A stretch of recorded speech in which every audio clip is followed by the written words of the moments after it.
ભારતના ગૃહમંત્રી અમિત શાહે પાર્લામેન્ટમાં ડોક્ટર બાબા સાહેબ આંબેડકર વિરોધી કરેલી કોમેન્ટના કારણે સમગ્ર ભારત અને ગુજરાતના દલિતોમાં જબરદસ્ત આક્રોશ છે।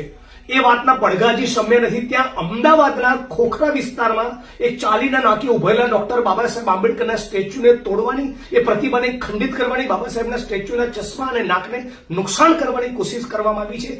આ બધું જ જાણી બુજીને થયું છે।